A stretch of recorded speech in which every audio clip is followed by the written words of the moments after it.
convidamos para compor a mesa as seguintes autoridades: reitor da Universidade Federal de Santa Catarina, professor Ubaldo César Baltazar.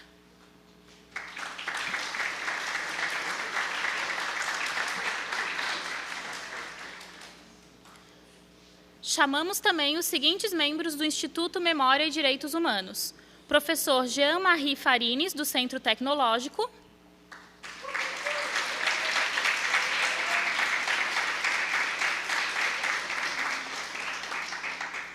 professora Camila Barros, do Centro de Educação;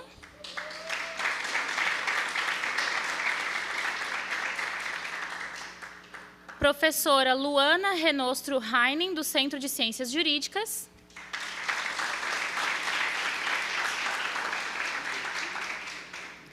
professora Juliana Vigiano, do Centro Socioeconômico;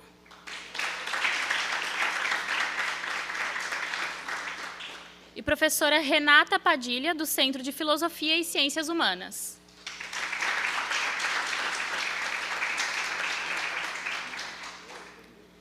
Registramos a presença das seguintes autoridades: professor Áureo Mafra de Moraes, chefe de gabinete da reitoria; professor Antônio Alberto Bruneta, diretor do Centro de Ciências da Educação; e o vereador, professor Lino Pérez.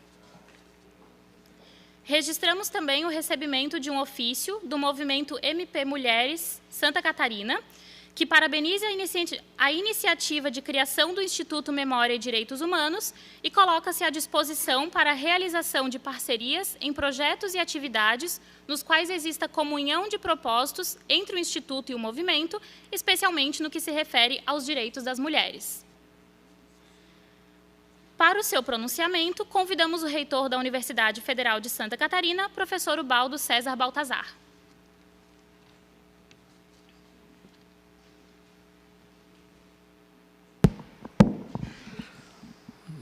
Boa noite a todos e a todas. Eu cumprimento meus colegas de mesa, o professor Jean-Marie, na pessoa do professor Jean-Marie. Cumprimento todos os professores presentes nesse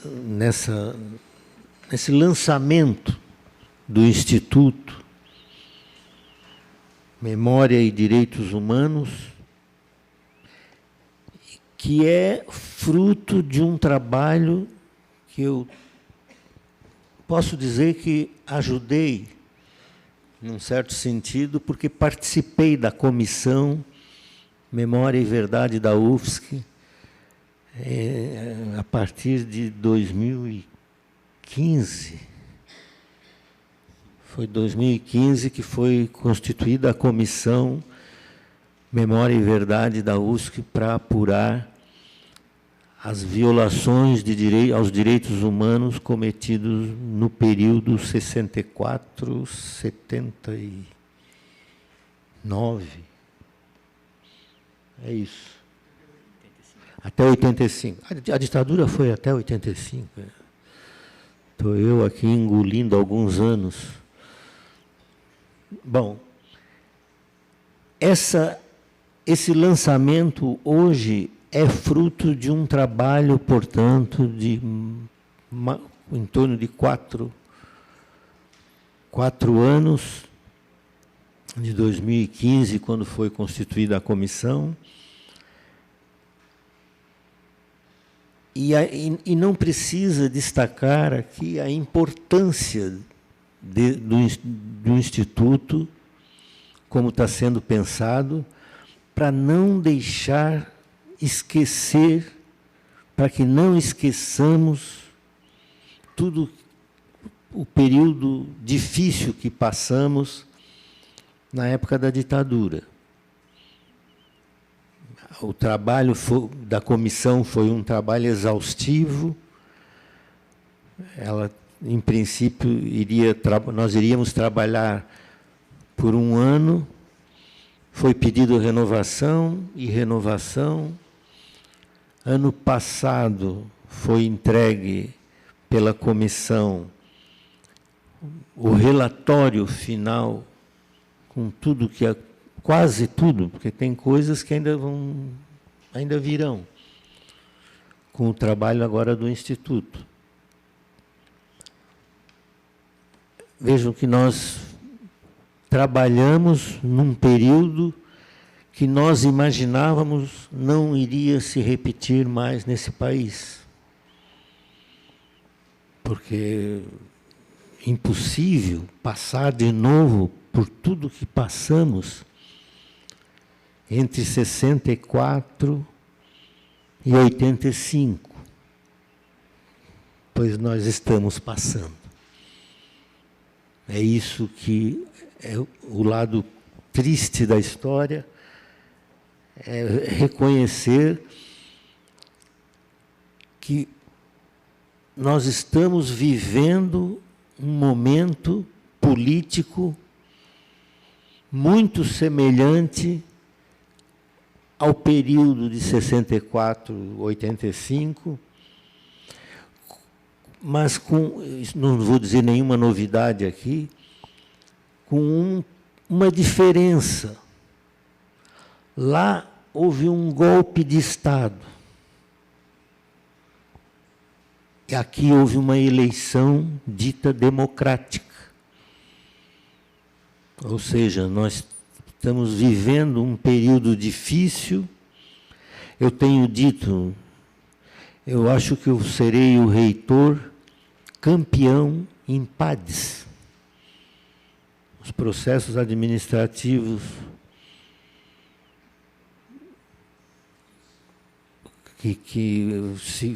os órgãos de vigilância, de sindicalizantes, que estão aí de lupa em cima das universidades federais.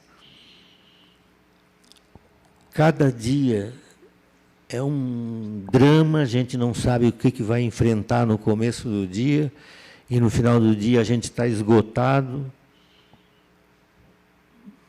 cansado, tentando verificar, analisar e dar respostas às acusações, às denúncias, entre aspas, que fazem a todo instante. Eu poderia ficar 1 hora aqui contando para vocês as medidas persecutórias que são feitas contra a universidade, as universidades. Eu tenho perfeita consciência de que um problema está nessa questão de desacreditar as universidades federais, as universidades públicas e gratuitas. Eles querem, há um projeto ou de privatização da universidade, ou, isso eu não tenho ainda bem claro, se a proposta é privatizar ou estabelecer um sistema de ensino pago, mantendo a universidade pública, mas deixando de ser gratuita. Isso é um problema que para mim ainda não está bem claro. Nas reuniões da Andices em Brasília, os reitores debatem e a coisa também não está clara. Eu, de minha parte, para mim, qualquer coisa pode acontecer. Mas nós vamos, isso eu tenho dito nas assembleias, nas reuniões com professores, servidores técnicos administrativos e com os alunos, eu tenho dito e repetido, qualquer coisa pode acontecer. porque existe uma fiscalização que pega por uma vírgula mal colocada. Hoje ainda recebi,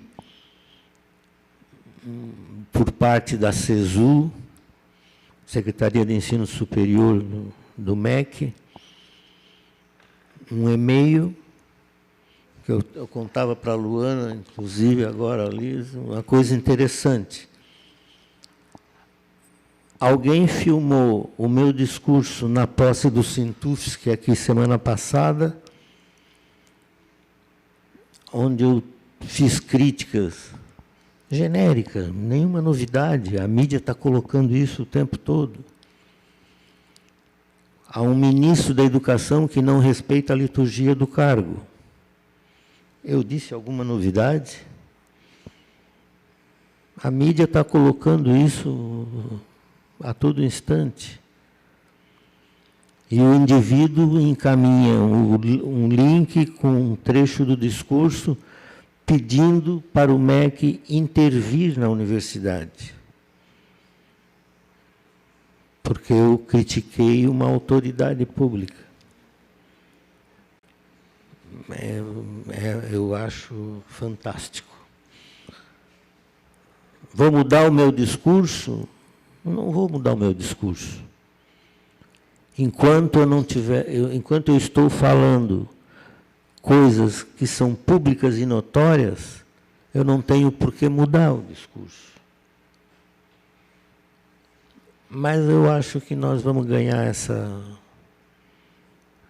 guerra, eu ia dizendo batalha, não, a guerra. A universidade é mais forte do que uma eventual denúncia de alguém que não teve coragem de se identificar, criou um e-mail diferente, se não me engano, denúncia@gmail.com. É muito interessante, é engraçado. Bom, eu peço até desculpa que eu tenho que sair, não vou poder assistir a palestra do professor... Como? Professor Edson. Está onde? Está lá escondidinho, lá atrás. Mas eu gostaria muito de estar para assistir, mas tenho um compromisso agora e não tem como ficar. No que depender da administração central, nós vamos fazer o possível, o que for preciso, para consolidar esse instituto. Nós não podemos ir na conversa de muitos que dizem que nós estamos ressuscitando problemas antigos, já superados. Eu lembro sempre aquela frase, que não é minha: povo sem memória é povo sem história. Eu acho que a gente tem que recuperar a história da universidade naquele período, até porque as coisas estão se repetindo. Eu desejo longa vida ao Instituto, agora sendo criado Memória e Direitos Humanos. Eu estava lendo o manifesto, eu, com toda honestidade, não acrescentaria mais nada no manifesto, que está muito bom. Eu quero cumprimentar principalmente esse menino, que foi um leão na construção do relatório da Comissão Memória e Verdade. Eu ouso dizer que, se não fosse o Jean-Marie, o resultado seria bem menor.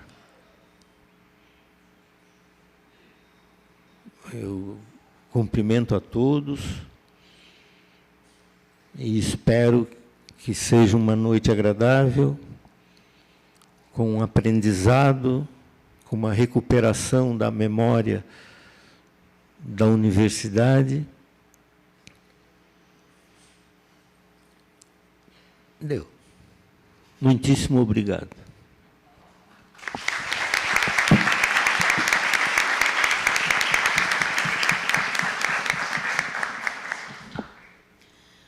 Para fazer as suas falas, convidamos os membros do Instituto Memória e Direitos Humanos.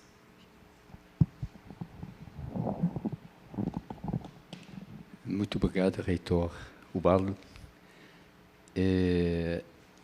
Boa noite a todos. Eu vou falar inicialmente e depois, a seguir, meus colegas membros do Instituto também vão apresentar uma parte.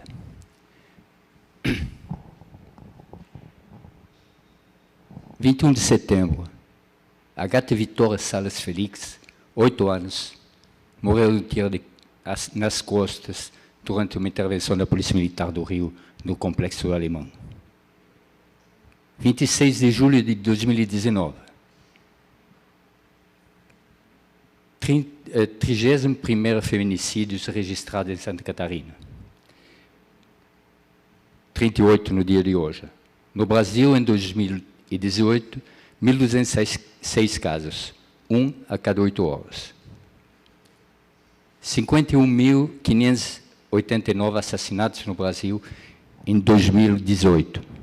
Quase todos pretos, ou quase pretos, ou quase brancos, quase pretos, de tão pobres. E todos sabem como se trata os pretos, dizia Caetano Veloso em 1993. 111 presos chacinados no Carandiru, dizia ele também, em 1992. 111 mortos em presídios em Manaus, 55 em 26 de maio de 2019, 56 em 2 de janeiro de 2017. E mais, em 30 de julho de 2019, mais 62 no Centro de Recuperação Regional de Altamira. 7 de abril de 2019, assassinato do músico negro Evaldo dos Santos no seu carro num domingo, frente à sua família, com 80 tiros pela polícia do governador do Rio, que manda atirar na população de helicóptero em Angra dos Reis ou no Morro do Alemão. 14 de março de 2018, assassinato de Marielle Franco e de seus motoristas. 8 de outubro de 2018, mestre Moado Catendê esfaqueado. 26 de julho de 2019, cacique Emirá Wajapi, morta após invadir sua aldeia. Amarildos e tantos outros. A lista é longa e tem muitos esquecimentos. Quanto mais vão precisar morrer, tuitou Marielle na véspera de sua morte.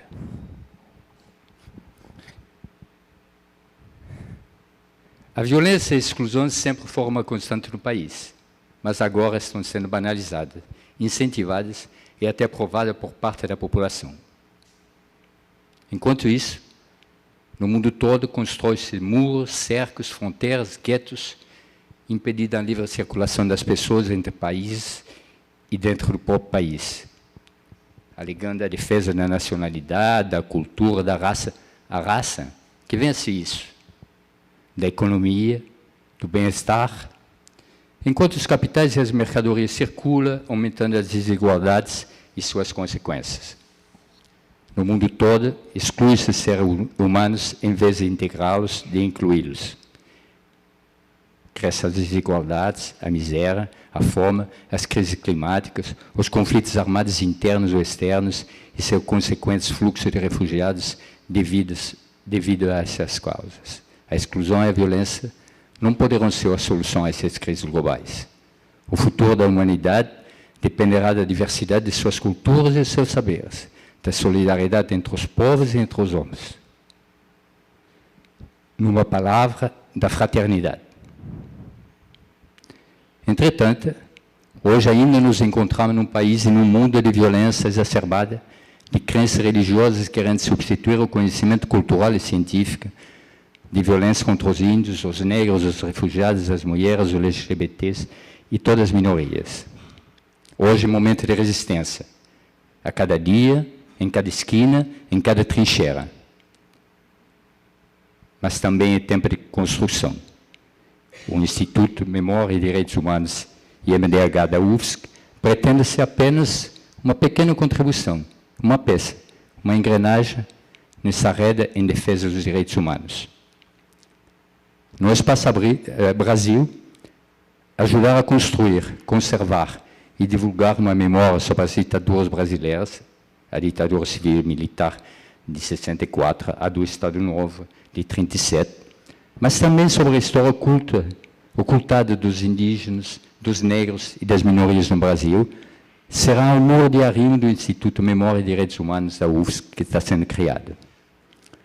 O acervo digital que o Instituto está construindo dará uma maior perenidade e a facilidade de acesso a essa memória através de eventos como esse que acabamos de presenciar aqui, exposições, museus virtuais, documentários, tanto para avançar no conhecimento e na pesquisa sobre direitos humanos, não apenas no sentido moral, mas buscando entender as raízes profundas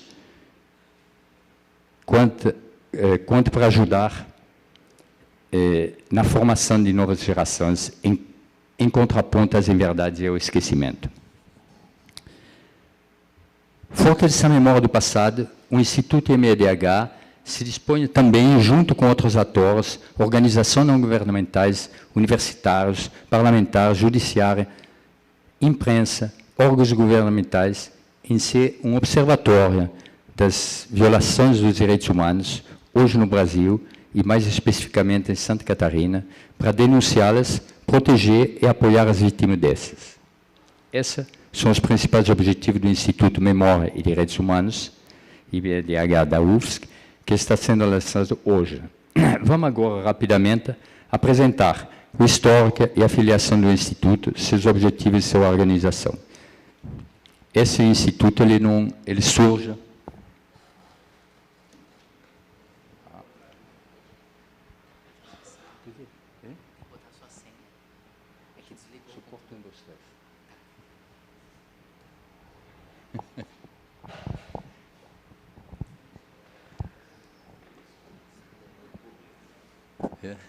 Sem o público. Então, em primeiro lugar,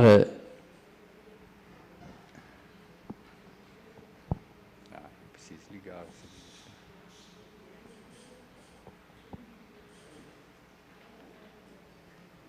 Em primeiro lugar, eu quero dar um histórico e afiliação desse instituto. 15 de março de 1985 é o fim do período da ditadura civil-militar, iniciada em 1º de abril de 1964. 15 de julho de 85, a publicação do livro Brasil Nunca Mais, do cardeal Dom Paulo Evaristo Arns e do pastor presbiteriano Jaime Reit. 4 de dezembro de 95, a Comissão Especial sobre Mortes Desaparecidas Políticos é criada através da Lei 9.140. Em 13 de novembro de 2002, criação da Comissão de Amnistia do Ministério da Justiça.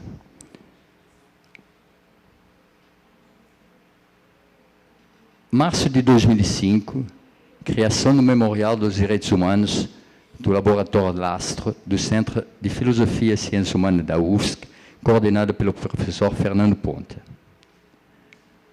Esses marcos todos e aqueles que eu estou sublinhando são um pouco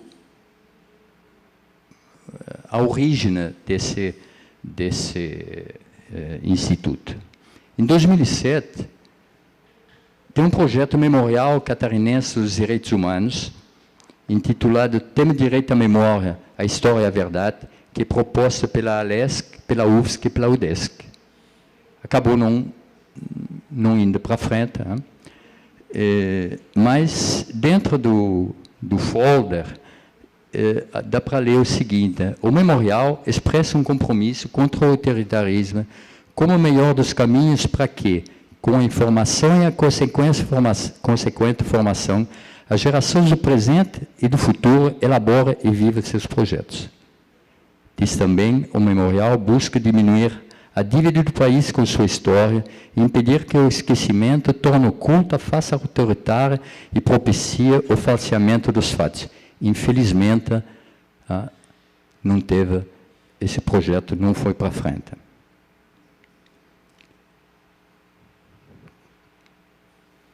15 de dezembro de 2010.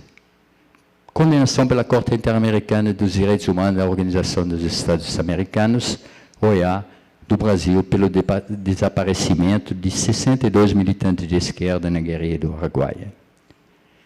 18 de novembro de 2011. Criação pelo Conselho Nacional da Comissão Nacional da Verdade, através da Lei 12.528, para atender o pedido da Corte Interamericana de Direitos Humanos. 5 de dezembro de 2013, criação em Santa Catarina da Comissão Estadual da Verdade, Paulo Stuart Wright. Com a participação destacada, e eu quero destacar aqui, de Derlei Catarina de Luca,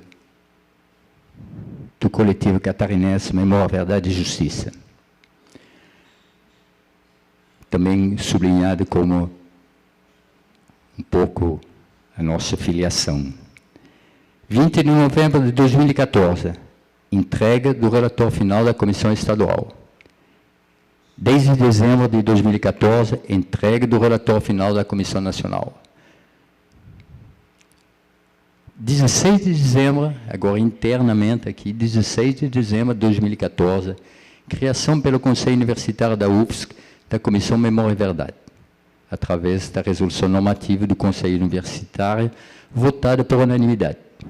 Em 20 de dezembro de 2017, criação na UFSC, pelo gabinete, pelo reitor, da Comissão do Acervo sobre Direitos Humanos, com o objetivo de criar e disponibilizar um acervo sobre direitos humanos a partir do material do Memorial MDH, do Lastro, criada em 2005, e do material da Comissão Memória e Verdade da UFSC. É uma continuidade, de uma certa forma, da Comissão Memória e Verdade, essa comissão. 14 de maio de 2018, apresentação à comunidade do relatório final da Comissão Memória e Verdade da UFSC, e em 25 de dezembro, aprovação por unanimidade do relatório final pelo Conselho Universitário. Finalmente, o trabalho dessa Comissão do Acervo sobre Direitos Humanos, Comissão de Memória da Verdade, depois de entregar o seu relatório, não teve mais continuidade, obviamente, e essa Comissão do Acervo sobre Direitos Humanos que deu a continuidade, devido continuidade. Primeiro semestre de 2019, essa comissão, que tinha sido nomeada e depois renovada no final do ano passado, ampliou com novos membros, sem portaria, que vieram se juntar os esforços com o pessoal que tinha sido nomeado por portaria. Hoje, nós temos 35 pessoas que estão junto com a gente na criação desse instituto. Primeiro semestre de 2019 foi a definição de novos objetivos para a comissão. Construção de uma memória sobre direitos humanos no Brasil, que trata de violação destas, destacando aqueles ocorridos durante os períodos históricos e ditatoriais do século XX ou relacionados com populações indígenas, negras e minorias. Esse foi um objetivo que se discutiu, se aprofundou e isso desembocou no segundo semestre de 2019 na criação do Instituto Memória e Direitos Humanos, que tem por finalidade, além de construir um acervo, que era a ideia inicial, atividades de educação, pesquisa, promoção e observação dos direitos humanos. Esse, então, é o nosso histórico e a nossa filiação. A gente está orgulhoso dessa filiação com todas as pessoas que nos ajudaram, de uma certa forma, pelo trabalho que nos antecedeu, a chegar nesse ponto de criação do Instituto de Memória e Direitos Humanos. Eu agradeço todas essas pessoas, mesmo se algumas não estão mais aqui. Eu vou falar rapidamente dos objetivos do Instituto, depois da sua organização, e eu vou passar a palavra para cada um dos grupos de trabalho que nós já temos funcionando. Então, os objetivos do Instituto IMDH, como aparece no manifesto que está sendo distribuído na entrada, ele visa criar, evidentemente, um acervo sobre a memória e direitos humanos. Consideramos que a questão da memória é uma questão fundamental hoje, e nós já estamos com pessoas trabalhando em torno disso, e num espaço físico que foi cedido pelo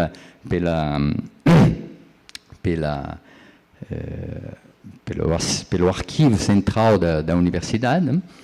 E, então, o nosso trabalho nessa parte do acervo é localizar, restaurar, catalogar, conservar e disponibilizar, tanto físico quanto digitalmente, documentos históricos que tratam de violação dos direitos humanos. Hoje de manhã ainda, na mesa na qual eu assisti, no final da apresentação de uma das palestrantes, eu fui, como ela tinha comentado, que ela fez todo o trabalho dele sobre o arquivo do professor Silvio Coelho, eu fui propor para ela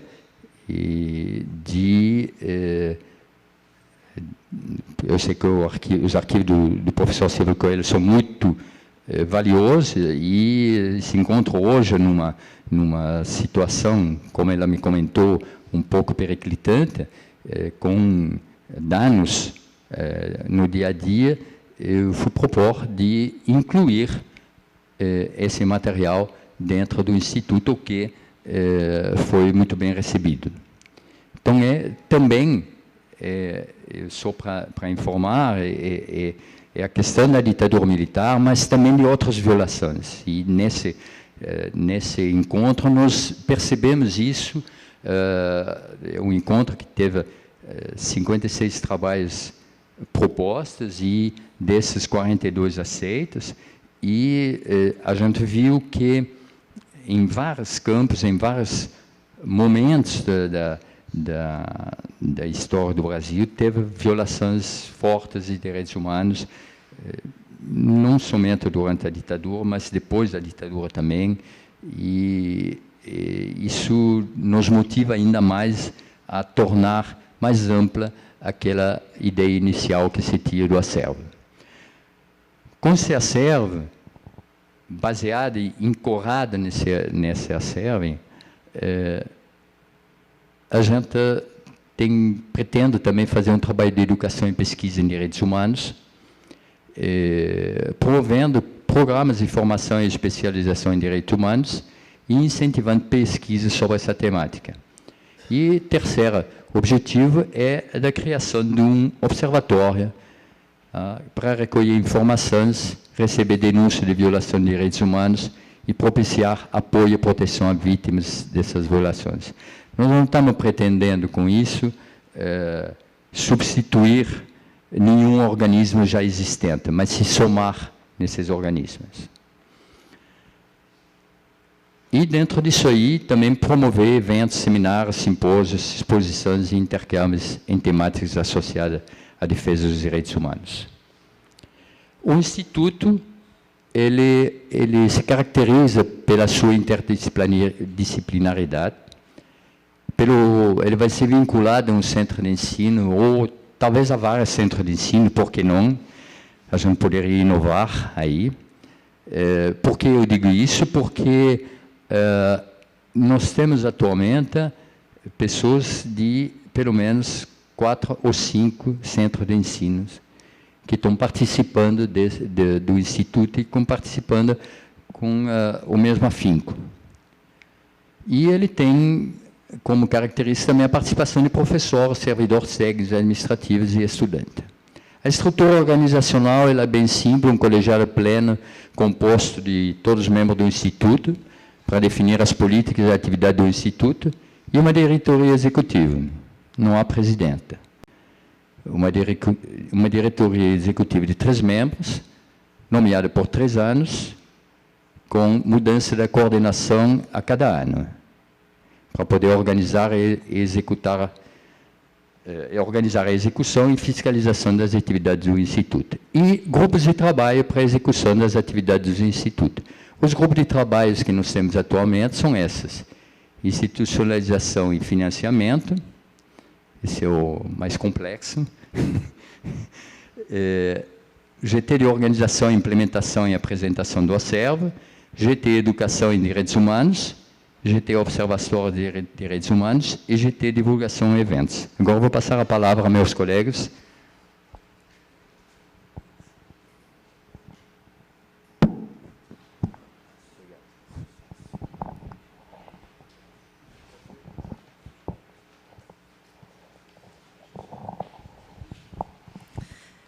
Pessoal, boa noite. Eu estou aqui, então, representando o GT de Organização do Acervo. Eu queria dizer que é uma honra participar desse projeto do Instituto, né, e poder trabalhar junto com o restante desse grupo na construção dessa memória. Não só na construção, né, dessa memória coletiva, mas também na consolidação dessa memória, no compartilhamento dessa memória, que é o objetivo do desenvolvimento de um acervo sobre direitos humanos. Né? Como o professor Jean-Marie comentou, a ideia do acervo é tornar público, né, e acessível documentos históricos de várias naturezas, referentes à temática geral de direitos humanos, e incluídos aí a documentação levantada pela Comissão Memória e Verdade da UFSC e também pelo memorial coordenado pelo professor Fernando Pontes, né? Não restringindo essa documentação, mas incluindo. Então, vocês vão encontrar o relatório da comissão lá, todas as fotos, depoimentos, transcrições de entrevistas, todos disponíveis no acervo. Atualmente, nós já temos 200 documentos disponíveis que vocês podem consultar na íntegra. Temos nos aguardando mais de 250 GB de documentos digitais, né, a serem tratados e disponibilizados. Temos também documentos físicos que serão digitalizados aí com o apoio do Arquivo Central da UFSC, que serão incluídos no acervo. O acervo ele é desenvolvido por meio de doações, né, institucionais ou doações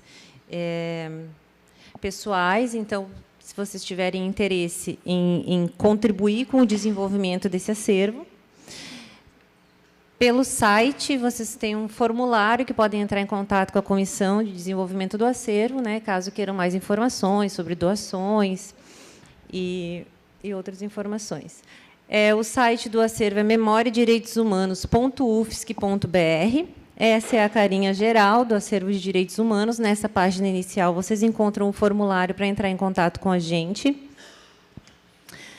A organização geral do acervo, a navegação geral no site do acervo, está organizada por fundos, né? As nossas coleções são chamadas de fundos, que respeitam a proveniência desses documentos. Então, quando a gente recebe um conjunto documental que vem de uma mesma proveniência, de uma mesma instituição, é criado um fundo com o nome dessa instituição, e aí a gente não perde esse rastro, né, também do histórico desse documento, não só da história que o documento traz nele como conteúdo, mas também do histórico desse documento, né, do caminho que ele faz até chegar no acervo. Aqui eu trouxe como exemplo o fundo da Comissão Memória e Verdade, para vocês terem uma ideia de como como são apresentadas essas coleções.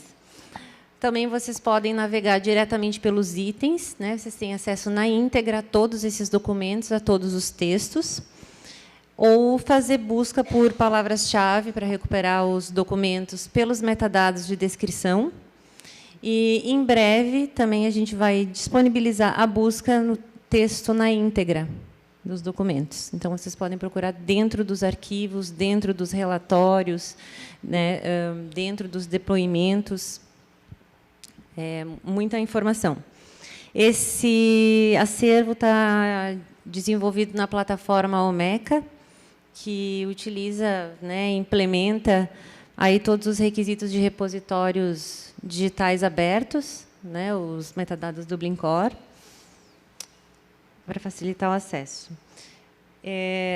O acervo não se encerra, né, em si mesmo. A ideia, né, desse mundo de informação é oferecer esses conjuntos documentais organizados por fundos e por temáticas, mas também promover a ampliação desse conhecimento. Então, aqui no site do acervo, vocês também encontram outras referências, como, por exemplo, outros relatórios de outras comissões, outros institutos, Arquivo Nacional, né, e outras fontes de informação que podem ser interessantes também, todas relacionadas a essa temática. Então, é isso. Eu gostaria de convidar todos, né, para acessarem esse acervo, né, utilizarem essa informação e, eventualmente, contribuir para o desenvolvimento do acervo. Obrigada.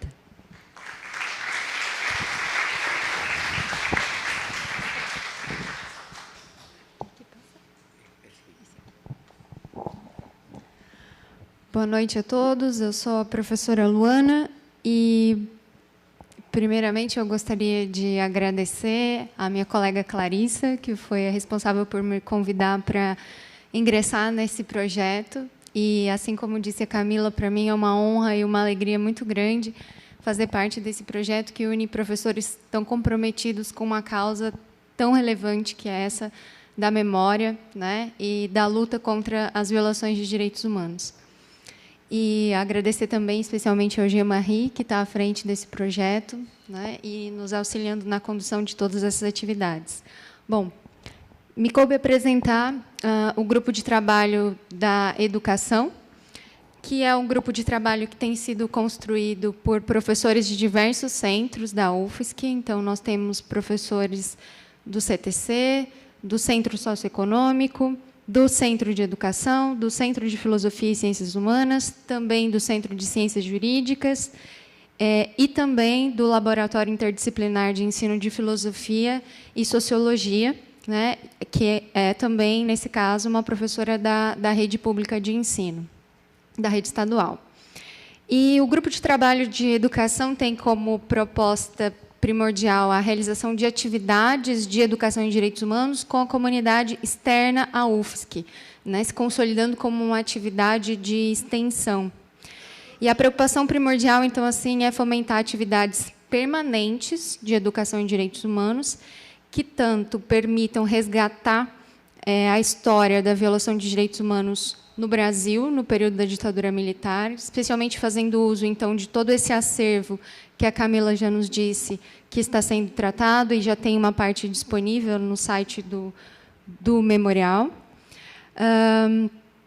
E também ações de educação que discutam a ocorrência de violações de direitos humanos hoje, né, na contemporaneidade, no nosso contexto atual, tanto violações de direitos humanos praticadas por parte do Estado quanto por particulares. E, nesse sentido, nós entendemos que o fomento a uma cultura de respeito aos direitos humanos é fundamental para a construção de uma sociedade justa, solidária, pacífica, e entendemos que a educação é o principal caminho para isso. Então, o ambiente escolar se mostra como um espaço propício a essa interação da universidade com a sociedade, por meio de cursos que nós pretendemos oferecer e disponibilizar para os docentes e também intervenções diretas a serem realizadas com os estudantes.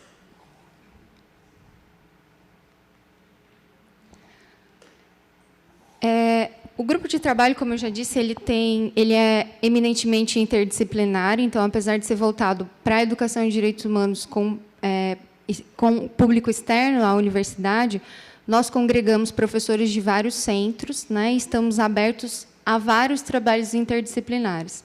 Então, vários projetos estão em construção, alguns já estão sendo praticamente implementados, mas nós estamos abertos a parcerias, a atividades interdisciplinares com escolas, com professores que têm o objetivo de tanto se capacitarem nesse debate dos direitos humanos, de violação de direitos humanos, quanto levar essas atividades para os seus alunos. Então, as principais atividades que nós estamos realizando incluem, primeiramente, realização de oficinas, peças de teatro e exposições, com banners sobre violações de direitos humanos no período da ditadura militar. A ideia é selecionar escolas para que a gente possa fazer um trabalho contínuo nessas escolas, nesse projeto de realização dessas oficinas. Uma segunda atividade, e essa que já está sendo implementada, é a realização de um curso, que ali está como terceira, mas que é a realização de um curso de direitos humanos com professores da rede pública de ensino de Florianópolis e região. Então, um curso que, a princípio, vai ser presencial, mas que nós pretendemos também implementar como um curso à distância para propiciar uma maior participação de docentes da rede pública de ensino. E esse curso vai ter 10 módulos, contando com diversos módulos envolvendo, por exemplo, direitos humanos e violência, direitos humanos e gênero, direitos humanos e questões étnico-raciais, direitos humanos também e populações indígenas. Um dos objetivos e uma das atividades é também a elaboração de cartilhas sobre violações de direitos humanos, com o objetivo principal de orientar aqui a comunidade escolar. Então, orientar os docentes diante da verificação de uma violação de direitos humanos, quais são as entidades que eles podem buscar, como eles devem agir nessas situações e quais as melhores medidas, então, a serem tomadas. Fica, então, assim, o nosso convite. Importante só esclarecer que esse curso de Direitos Humanos com professores da rede estadual, ele está sendo construído em parceria com a Secretaria Estadual de Educação. Então, nessa semana, nós já temos uma reunião com a Coordenadoria de Educação em Direitos Humanos e Diversidade, que vai nos receber para a implementação desse curso. Então, o grupo de trabalho está aberto à participação, aos convites e a todos aqueles que possam contribuir com as nossas atividades. Obrigada.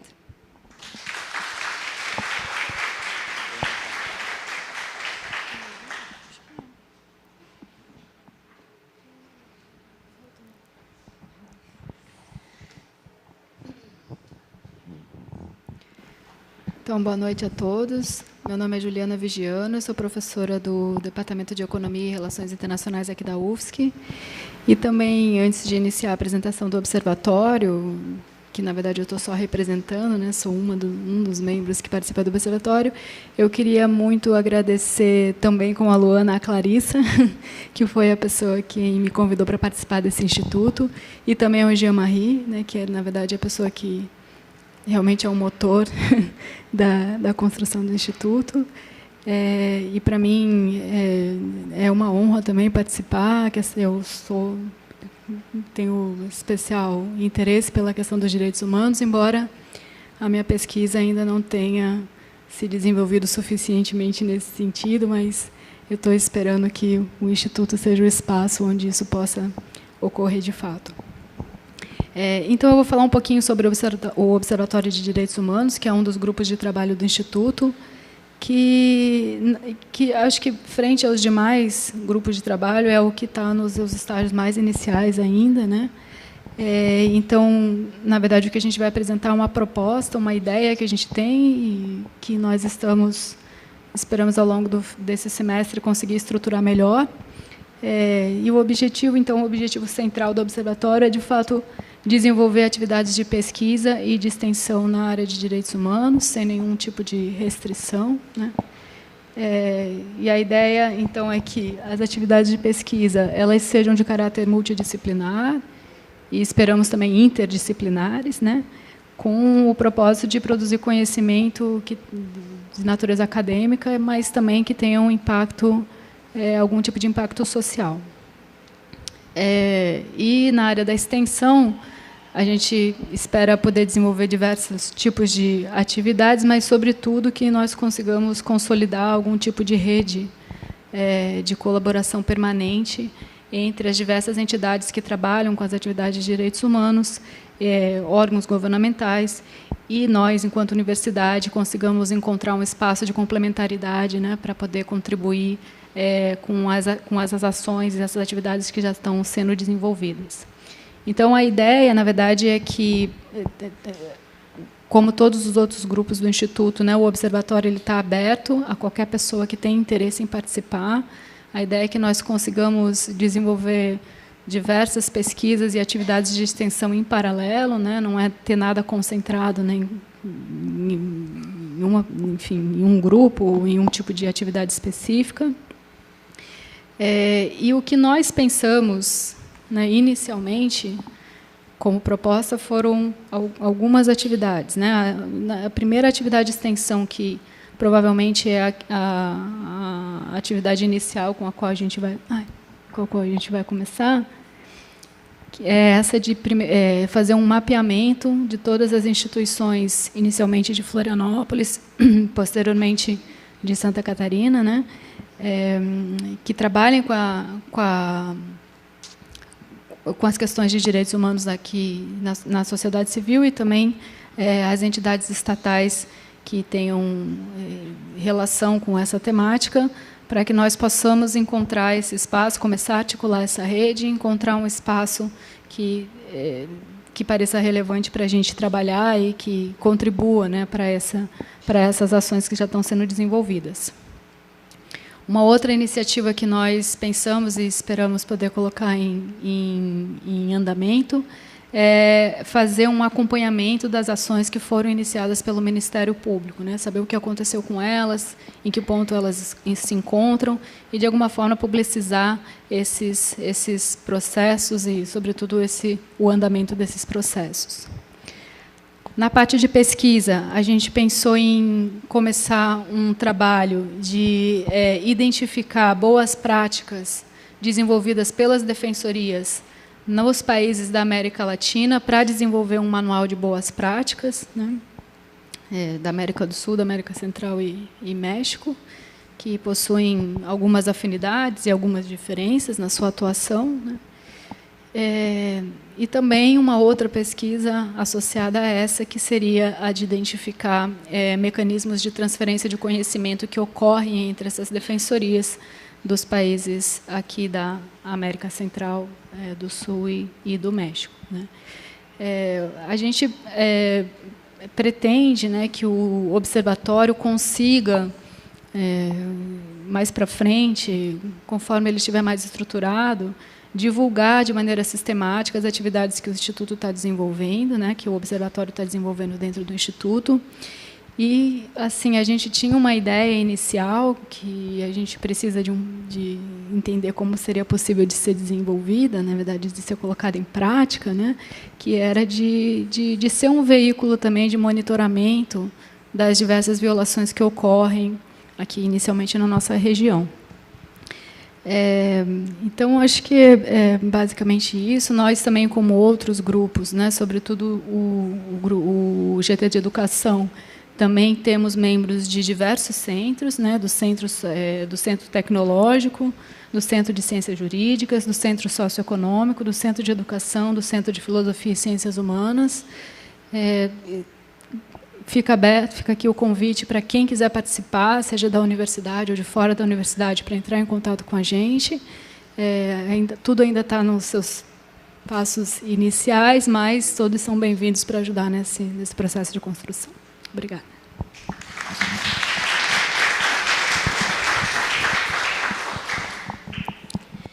Boa noite a todas, todes e todos. Eu sou a Renata, sou professora do curso de Museologia.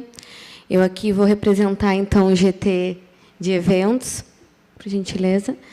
Primeiro, eu também gostaria de, assim como minhas colegas, dizer o quanto é uma honra poder participar de um grupo tão harmonioso, né, que trabalha com muito afinco para que a gente possa, cada vez mais, colocar as pesquisas sobre memória e direitos humanos, para disseminar essas pesquisas e, cada vez mais, a gente lembrar para que nunca mais aconteça. Também agradecer ao Jean-Marie pela confiança também no convite para poder representar esse GT. Aqui eu vou falar um pouquinho do objetivo do GT, né, que é promover eventos, como esse primeiro evento que aconteceu lindamente, né, está acontecendo ainda. Promover seminários, simpósios, exposições, realizações de vídeos, áudios, cuja temática é associada à defesa dos direitos humanos.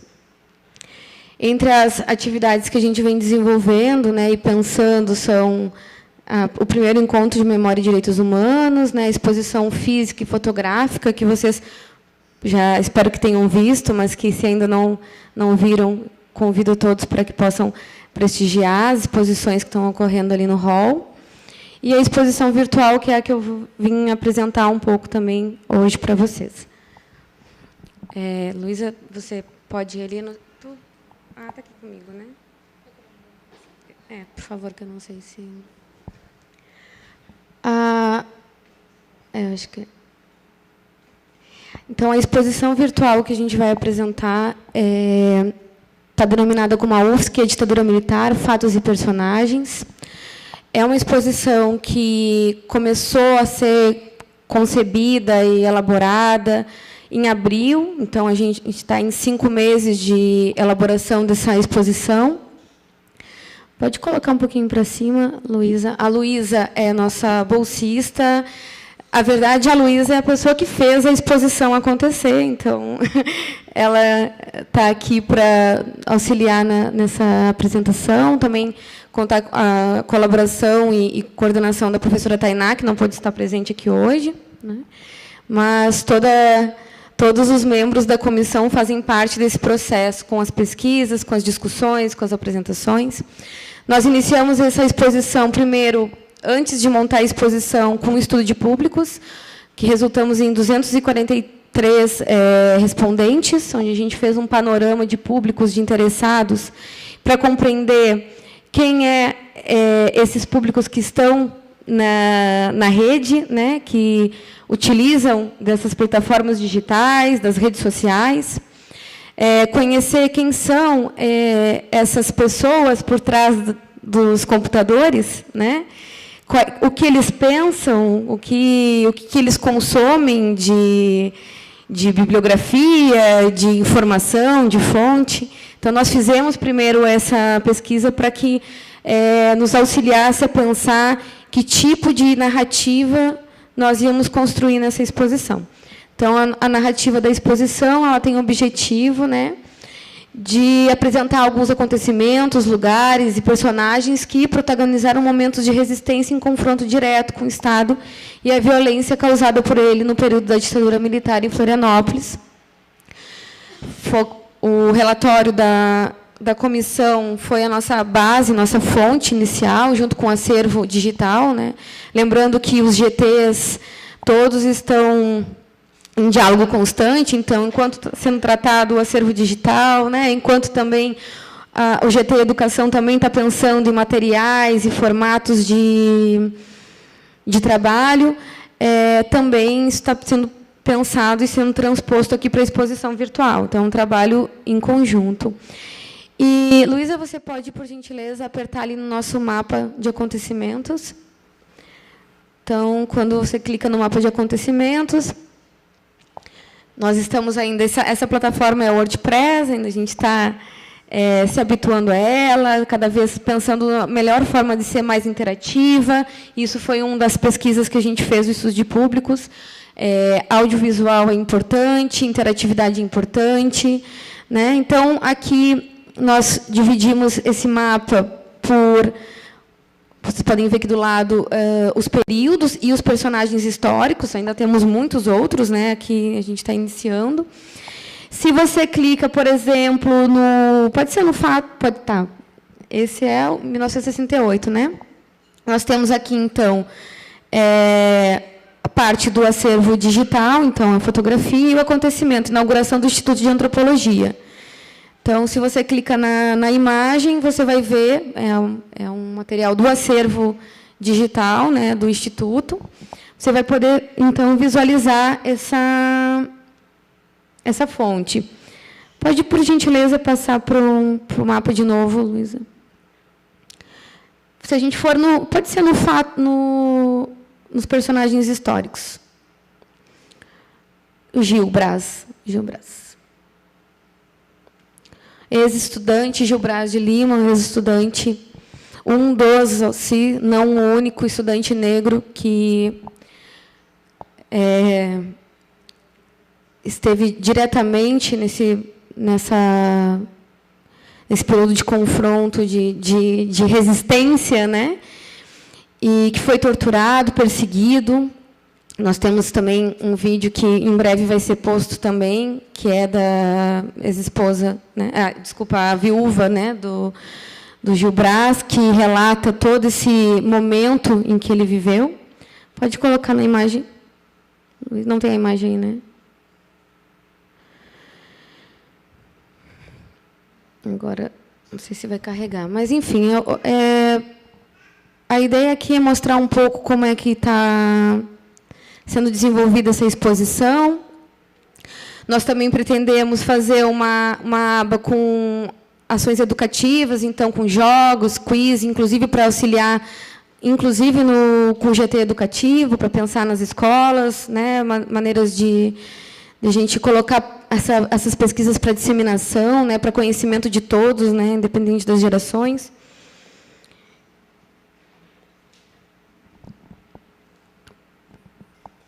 Pode voltar para a apresentação, acho que...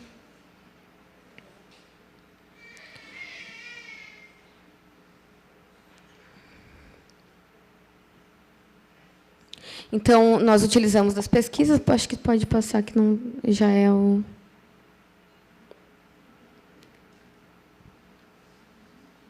Não? Não tem mais nada? Bom, acho que é para lá.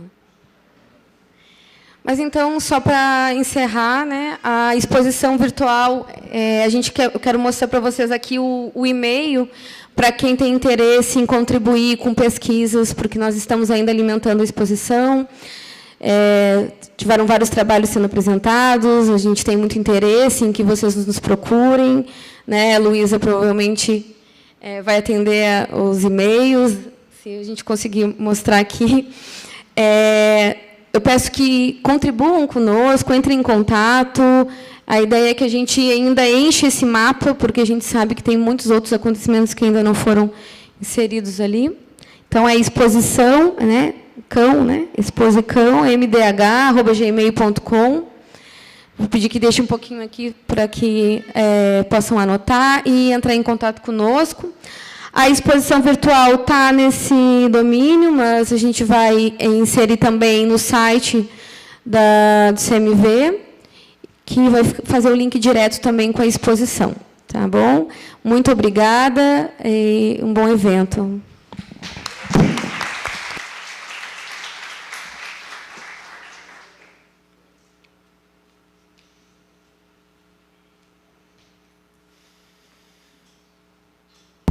Eu queria dizer, para finalizar, que o Instituto é o resultado de um trabalho coletivo de vários professores, estudantes e técnicos administrativos, que eu quero saudar na pessoa da professora Clarissa, de seu escudeira Aylan, 6 meses, desde os 6 meses participando das nossas reuniões. Sem eles, o Instituto não seria o que ele é. Esse trabalho está no ponto onde está hoje, com muita coisa para fazer, mas já com algumas coisas em curso, não por causa de uma pessoa, mas pela vontade, pela garra, pela competência de toda uma juventude, de novos professores, estudantes e funcionários, que nos dá a esperança que um dia esse país vai melhorar e mudar de verdade.